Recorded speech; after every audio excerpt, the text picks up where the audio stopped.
Okay, so we're going to talk about a guy who fights with punches, or a king who fights with punches. Time to talk about King Elizabello II of the Prodence Kingdom. This should be the last one in my miscellaneous royalty series, mostly just because I've kind of reached the end of that group at the moment. And I will be starting on Wano for the next section, which will take a while because there's a lot of different rulers and leaders in those positions in Wano that I want to talk about. Or ones I just want to talk about anyway because I liked them and I just want to talk about them. So, King Elizabello II is the ruler of the Prodence Kingdom. The Prodence Kingdom seems to be located in the New World, although we don't know exactly where in the New World. Although, given that it does have a very close relationship with the Dressrosa Kingdom, I would assume that it would involve them being probably not super far away. But again, it's like we don't have a full map of the world. Maybe someday Oda will draw a full map of the world with the locations of every single island, and we can go from there. But at the moment, that's not the case. So, King Elizabello II is known as the Fighting King. And of course, as I'll be going through here, he was, of course, the way that we are introduced to him is he is, of course, a gladiator competing in the Cordia Coliseum, trying to win the Maramara no Mi. I'll be getting to that. We also will be talking about in this video a little bit about Dagama, who is his royal tactician, and also seems to be a very close advisor and friend to him as well. So we will Dagama will get touched on a little bit here because he's generally around Elizabello at various points, or advising him or fighting alongside him throughout the course of the Dressrosa arc. I don't think we see Dagama in the Reverie arc, but I know we see him in the little bit in the most recent bit for the Egghead arc during Vegapunk's message. But going into this, I tried to look it up. I couldn't find how old. I don't think I could find how old Elizabello was, or how old he is. He's currently alive. But I don't know if we know exactly how old he is. But I would assume he's probably at least in his 50s, if not early 60s, similar to Riku. Similar to King Riku. So that's probably not too much different there. And we know that the Elizabello and Riku are old friends, and that the Dressrosa Kingdom has helped out the Prodence Kingdom a number of times in the past when dealing with wars and enemies and stuff like that. But when King Riku disappeared because, Doflamingo showed up and overthrew him and, killed his eldest daughter and, for all intents and purposes, enslaved his younger one and made his granddaughter have to be on the run and turned his son into a nutcracker. Turned his son-in-law into a tin soldier, and kind of enslaved his country.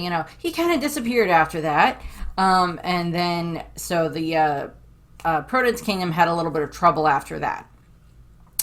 And of course, one of the things that gets talked about a bunch when it comes to Elizabello II is, of course, his King Punch, which is this very high-octane attack that he is able to unleash after he's, I think it takes him an hour or something to warm up his King Punch. So when we're first introduced to him behind the scenes in the Cordia Coliseum, because he's going to be in Block B and he's going to end up being up against the same block that Bellamy is a part of. And what ends up happening is even prior to the block starting, we see him in the background punching and warming up and everything like that. So that way he is able to be prepared to unleash his King Punch when he enters when it's time for that in the arena during Block B. And so that's kind of what we kind of see him starting out as. We know, as I said, that they travel, that Elizabello and Dagama traveled to Dressrosa, to the Cordia Coliseum, so that way they could compete in the tournament for the Maramara no Mi, because he wants to use it And Elizabello's intention is to, of course, win the tournament, eat the Marinomi, and then use that to help protect his kingdom. So we are getting this, obviously, this comparison here of Elizabello being a very good king alongside, you know, Cobra and Dalton and Neptune and Riku and, you know, some of these other really good kings that we've seen that care about their citizens. And care about their country and aren't just using it for their own greed, the way that Wapol does, or the way that, you know, Doflamingo did, or the way that, oh, what was the one from the Sorbet Kingdom? Bakori, or whatever, him in the Sorbet Kingdom. I'll get to the Sorbet Kingdom eventually. That's going to be after Wano. Because by then we'll hopefully have gotten some of Bonnie's flashback in the anime, and I can use those pictures in the video. But so we know that he's part of Block B, and him and Dogma go into Block B, and they have Tank, who is like one of the other people that had worked for King Riku at one point, so like he would probably be familiar with Elizabello. And then we know that like Blue Gilly and a bunch of other competitors are being like paid by Dogma to help protect Elizabello while this is going on, so that way he's able to, you know, warm up his King Punch and then unleash it when it's time, and they have, you know, they can eliminate a bunch of the other competitors during the same time frame. This is also the same block that Bartolomeo is in, so we'll get to that in a minute. Which unfortunately doesn't end well for Elizabello in that regard. It's also the same block that I believe Hack is in, because Hack tries to fight Bartolomeo during the same time frame, and it doesn't go well for Hack. It like breaks his wrist or whatever when he tries to hit Bartolomeo's barrier. So during the fight, we keep cutting back to Elizabello, and he's, you know, warming up his King Punch and everything, as he's got all of these other fighters, including Dogma and Blue Gilly and a few others around him that are protecting him while he's warming it up. And Dogma's probably got like an internal timer going on in his head. It's like, okay, so he started like 55 minutes ago, so I gotta burn another 5 minutes before he can unleash his King Punch, and blah blah blah blah blah. And so it's like, yeah, their intention is to, like, they have a bunch of these others, other fighters helping protect him that, like, they're paying them, since they can't technically work in groups, but it's, you know, bribery and everything like that. And if we know anything about Doflamingo, he's probably down for a good chunk of bribery. So, yeah. But what ends up happening is, of course, when it gets to be time for Elizabello to unleash his attack, you know, it's he unleashes this huge attack that like leaves, like, I think there's like a chunk of the Colosseum that gets taken out, and there's like a bunch of other damage.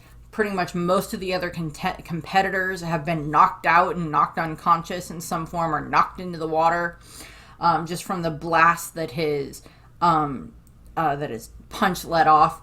I would make a comment here that, given what we learned in Dressrosa about, like, the Ryuo technique, I wouldn't be surprised if Elizabello's King Punch is, like, some form of the Ryuo technique, of, like, being able to unleash Haki in that way without actually touching anything.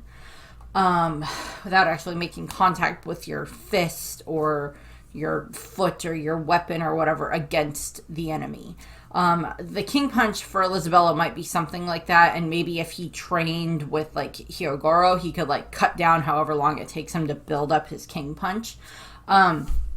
I think there was something stated in, like, by the narrator or whatever, when, like, they're talking about Elizabello II, and his King Punch. I think there's something that's mentioned by the narrator that, like, and Elizabello's, you know, King Punch could even, like, stagger one of the Yonko, and I'm like,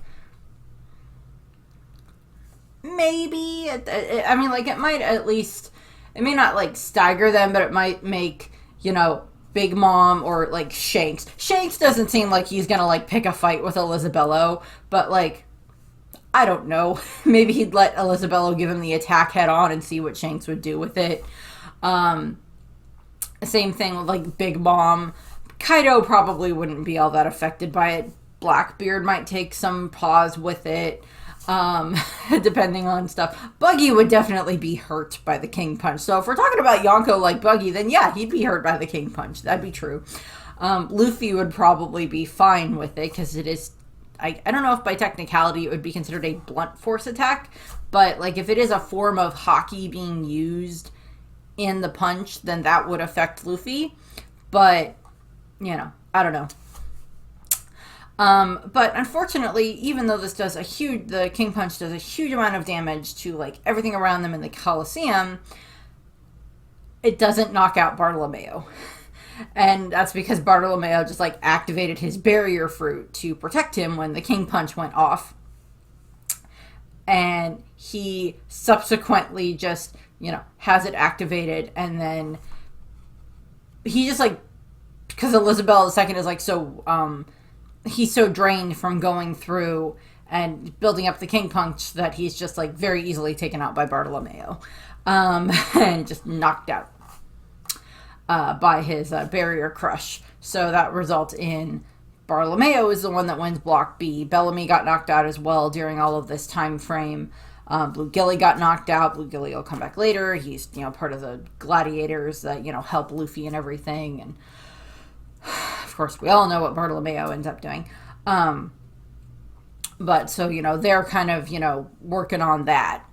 And Elizabello is knocked out. And then, of course, Elizabello and Dogma are both like knocked out or eliminated. And then what ends up happening is they end up, along with the other fighters that end up losing in all of these other, you know, in, you know, blocks A, B, C, D, I don't remember if there was a block E or not, but whatever, for all the different blocks for the competition, as they each get knocked out and eliminated, they then get taken to the hospital area of the Colosseum, where they are pretty much subsequently all dumped down into this pit area and stuck down there, where eventually they are all gathered up and eventually they get turned into toys by Sugar.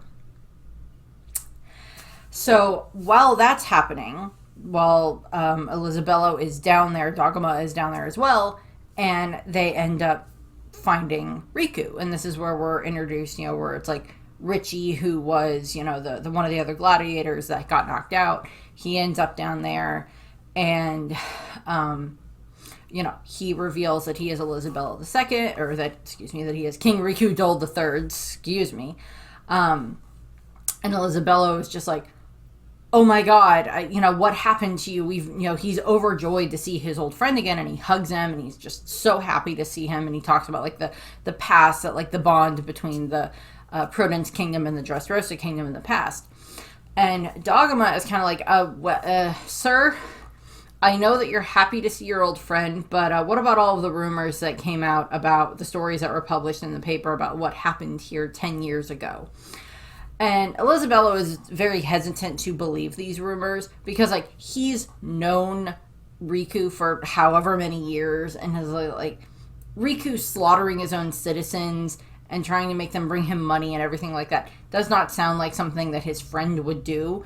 So I don't think Elizabello ever fully believed any of those rumors. But because he kind of like, hey, I probably don't have enough power to try to do much against Doflamingo, I can't really say much. So he's like overjoyed to see Riku again, and Riku kind of explains to him a little bit of what happened, and like this is where we see a bunch of the other competitors who like know who Riku is, and like they're really happy to see that he's alive and all of that stuff. And of course, while this is happening, you know, there's like troubles, like sticky tentacles, which are disgusting and disturbing, like keep popping up and like pulling them away. And then as they get turned into toys by Sugar, everybody keeps forgetting about them. And eventually, both Elizabello and Dogma get turned into toys. Riku does not get turned into a toy, I don't believe, because that would have been very, very not good for Doflamingo's plan. That was the one reason why he didn't turn Riku into a toy in the first place 10 years ago.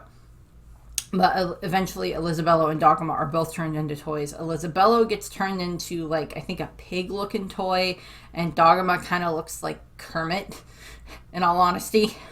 um, for what they get turned into. Um, and they are then, of course, forced to start, working in the underground dock. And, because of the contracts that, Sugar makes with them, and they're forced to start working that way. From there, and of course, like, once they're transformed, everybody forgets about them. And then eventually what ends up happening is, of course, when Usopp and Robin are down there with the Tontada and they're fighting against Sugar, and Usopp is able to, knock her out. And that reverses everything, and all the toys are turned back to normal. And of course, that's happening all over Dressrosa at the same time. And of course, that lines up for, when Sabo gets the, defeats, wins the tournament and gets the Mera no Mi and everything. And like, all that stuff kind of, coincides at the same time all over the island. Elizabello and Dogma are both turned back into their,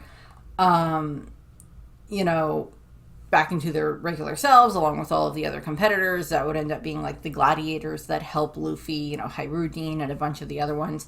And of course, when Usopp is being, raised up by Hyrudine as, God, Usopp is the one that, like, saved all of them. Elizabello and Dogma are just kind of, like, standing off, or, like, alongside them as this is happening. I think they're probably cheering as well, because they're like, thank you, Mr. Long-Nosed Usopp Man, who helped us in this regard.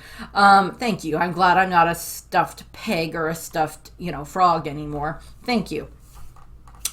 This, of course, results in later. We kind of cut around a little bit, and eventually when we cut back, this is when Doflamingo has activated the bird cage over the island. And by this point in time, Elizabello and Dogma, a bunch of the other competitors, have managed to get up to the surface. They kind of been like fighting their way out of like the underground area. And like Koala and Hack and Sabo were like helping them at the same time, along with like Robin and Usopp and Elizabeth and Rebecca and everything. Are all helping in that regard. And like, so they fight their way to the surface, and they're, helping fight against a bunch of the riffraff of the Doflamingo family. Hyrudine, I know, fights against Machvice.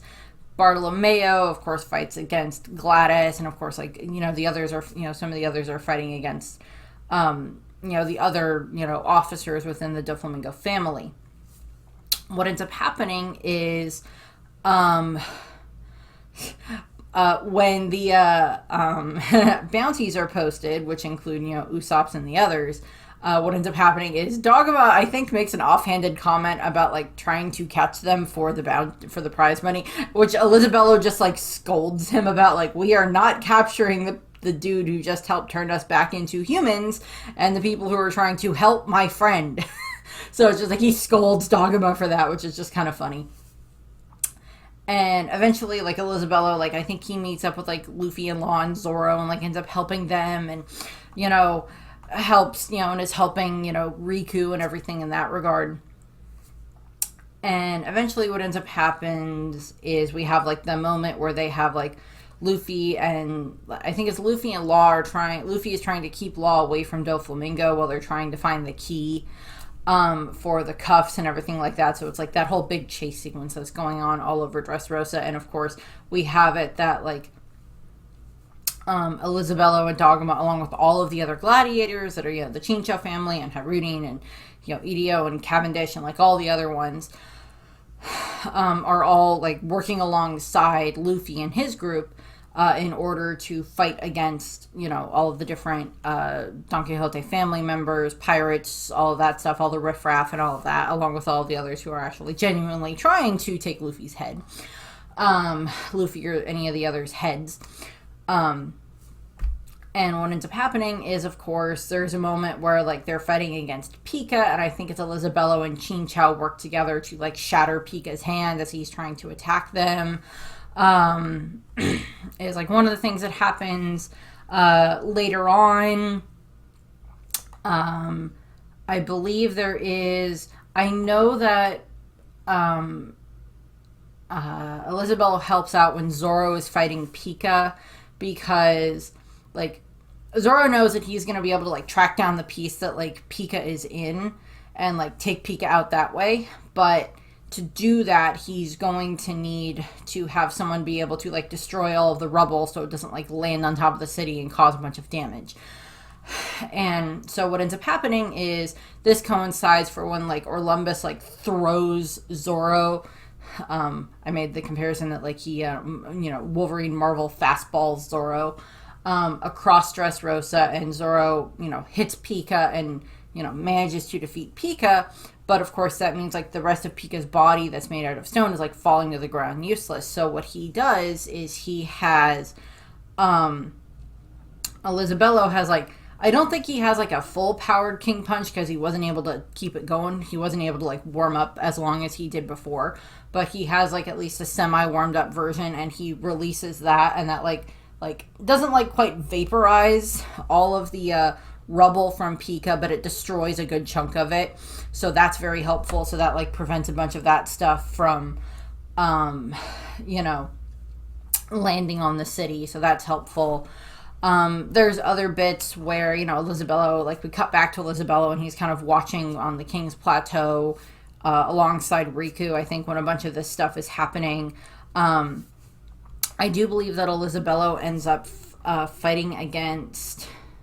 No, I think it's Dogma that fights against Dellinger at one point in time. I think he fights against him and gets knocked out. I don't remember if Elizabello has another specific fight or if like he's just, he helps destroy the Pika statue so that way it doesn't land on the island. But like I think he does get like injured at some point in time.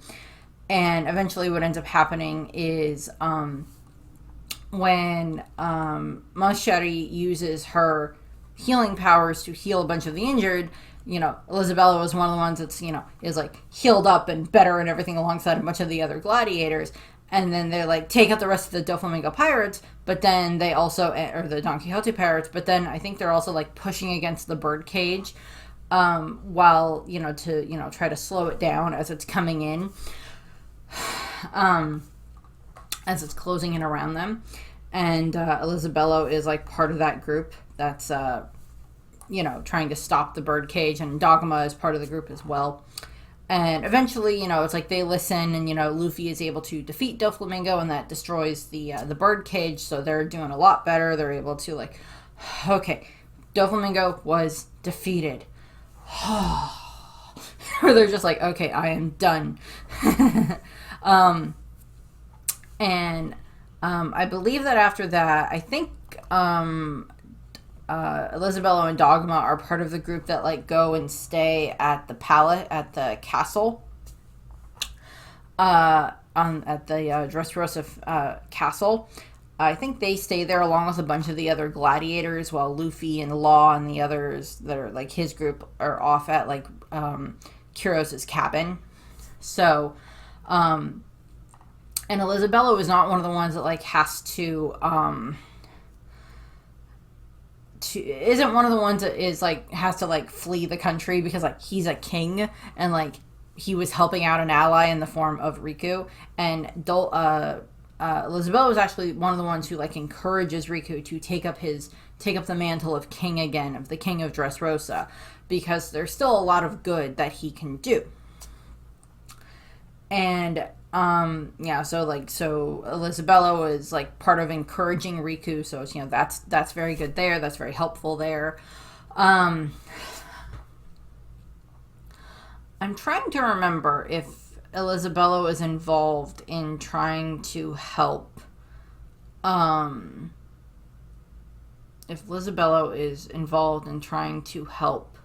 Luffy escape. I don't think so.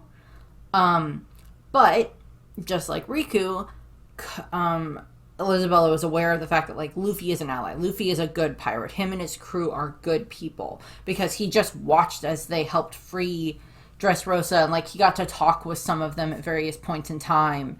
And so it's like, so he understands that Luffy is good. So it's like, given what's going to be printed in the paper about Luffy, Elizabello and Dogma are both going to be like, that's not true.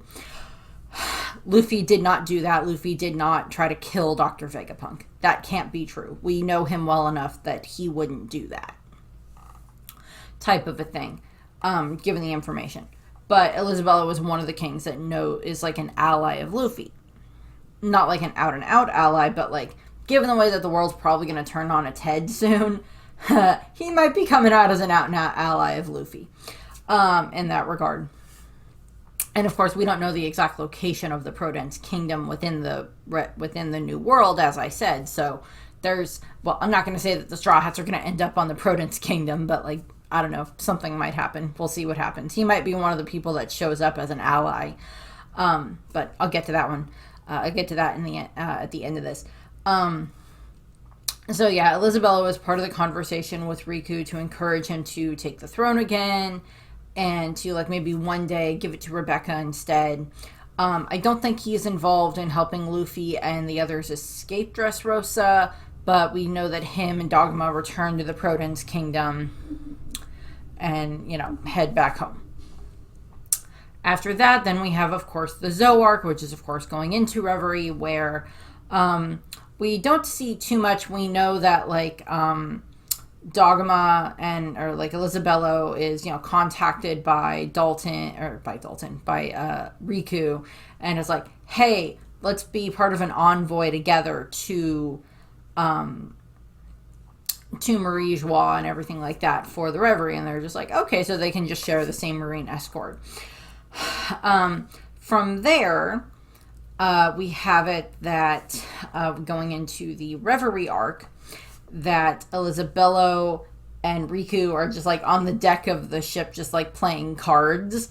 When like Rebecca comes over, just being so happy and just beaming when she's showing them like the paper that's talking about like Luffy's exploits in Totland with going up against Big Mom and everything. So that's like from there where he's just like, yeah, he's just like hanging out with his like best friend and like his best friend's granddaughter and daughter, and because Viola is there and Kyros is there. And all of that. So it's like just that nice little bit that we have there. And of course, he's there when they see what's going on with Princess Comane, being kidnapped, and when they're attacked by the pirates, but they're saved by Kobe and Helmeppo and everything. And of course, when they get to Marie Joie, they have it where I think he is. I don't know if he's shown in like the reception area with like the socializing plaza. I don't think we see Elizabello there. He may have been. I just don't remember seeing him there. But we do know that when they get into the conference room for everything, that he is a part of this. I think he sits next to like King Beer the Fifth or whatever. And like he Elizabello is making comments about Luffy because of everything that just happened in Dressrosa. Or not Dressrosa, just happened in Totland, is of course like the big news going on right now, the big talking points and everything. So like he's there. Elizabello definitely would have been one of the people to support Riku and Cobra for their petition to have the warlord system disbanded and everything abolished. So he would have been behind that. He probably would have been one of the ones in favor of, like allowing the fishmen to, come up to this, to, try to move Fishman Island or whatever to the surface and everything. He probably would have been part of that group. We don't see that much of like him during the Reverie, but he is there.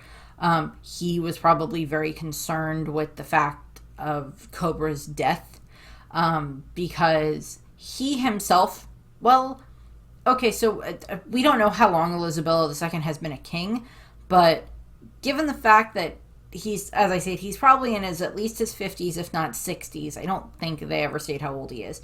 But in his 50s to 60s, he's probably been to the Reverie multiple times when he was like a prince with his parents, or once he became king, he's probably been to Reverie multiple times as one of the 50 kingdoms. And then in that time frame, that may have been how he met Riku at some point in time, but it may also have been he may have met Cobra at that point in time and interacted with Cobra over the course of several reveries and saw that he took his job as a king very seriously and cared about his people. So while he may not have had as close of a relationship with Cobra as he does with Riku, Elizabello may still have liked Cobra as a friend. we don't know that much, but that's a possibility. And eventually, you know, after the reverie, he returns to the Prodence Kingdom. I don't believe... No, none of the stowaways were on the Prodence Kingdom ships, I don't believe. Because, like, Sabo was on the Lelucia Kingdom ship. Wapol and Vivi were on, I think, the Aegeus Kingdom ship. Bonnie was on the Tanjin Kingdom ship, I believe, for how they all escaped. So I was trying to remember, because going through and stuff, I was trying to remember how Bonnie got to the reverie, and for some reason I thought that there was something where, like, the Prodence Kingdom was, like, friendly with, like, the Sorbet Kingdom, and that was how Bonnie snuck into the reverie, was, like, on the Prodence Kingdom / Dressrosa envoy, on their ship, and, like, snuck in that way as Queen Connie. But I'm like, I don't remember, because I don't remember how she got there. And I know that it's like she's pretending to be Connie, but it's like, I don't remember exactly, like, who she snuck aboard with. And, like, the Prodence Kingdom would make sense, but even then, I don't know. And then on to more current events for the story. So, for the Egghead arc, we do cut around to, when we're cutting around to a bunch of the different kingdoms and islands and everything, one of the kingdoms we cut to is the Prodence Kingdom, while Vegapunk's broadcast is happening. And it's just after he's made the announcement about Lelucia's destruction, about the kingdom of Lelucia's destruction. So Elizabello orders Dogma to go and find a way to check on the status of Lelucia to see if what is going on is true. Now, Lelucia is located in the Paradise side of the Grand Line, and Prodence Kingdom is on the New World side of the Grand Line, so that might take a little while. Also, the Bondolas probably aren't going to be working for people who want to try to go to the other side to see whether or not Lelucia is still actually there, but he could have contact somewhere else, so that's a possibility. So that's that. In regards to the future bits for King Elizabello, I wouldn't mind if he shows up as an ally alongside the Grand Fleet, because, like, he would have a connection to the Grand Fleet, because A, he's friends with Riku, and of course the Tontada pirates, Leo's crew, who have one of Luffy's Vivre card pieces. They would of course would want to go, and of course, no offense to the Tontadas, their ship's probably not designed to sail around the New World and survive.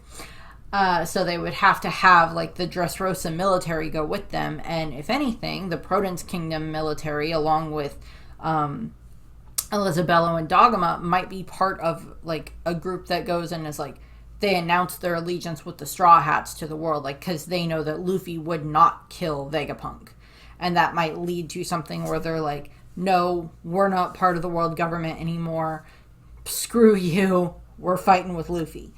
And that might be something that happens, and Elizabello might be part of that group. In regards to some trivia about Elizabello, obviously Elizabello is a combination of the names Isabella and Elizabeth, and then of course the second is of course from Queen Elizabeth II in that regard, for that reference there, hence Elizabello II. His favorite food is fruit punch, which I find adorable. I also saw a joke at one point in time that was like, devil fruit punch. And I'm like, that sounds like a horrible idea, but funny.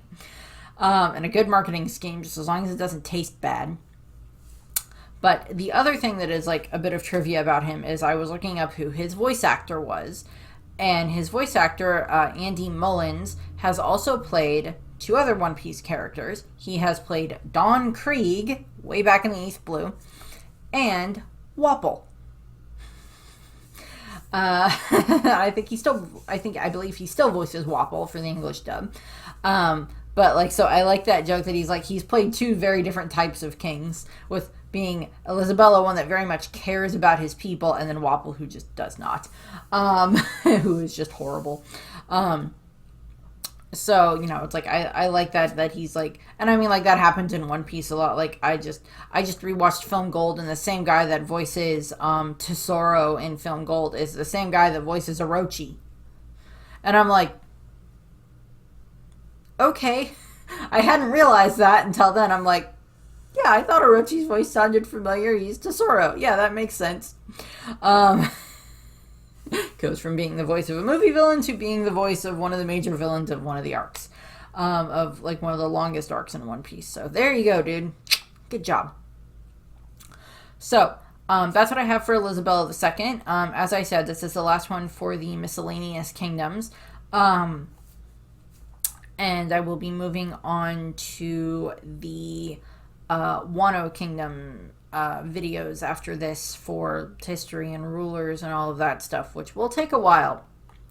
And some of them will have like 3 videos. Like Odin's going to have like 3 videos all to himself. Momonosuke may end up having 3 videos all to himself. Orochi's gonna have like 2. There's gonna be other ones. It's gonna be a whole thing. We're gonna be in Wano for a while for these royals and rulers, because there's a lot of them. Okay, that's what I have. I thank you for watching. I hope you enjoyed the video. Have a nice rest of your day. Bye.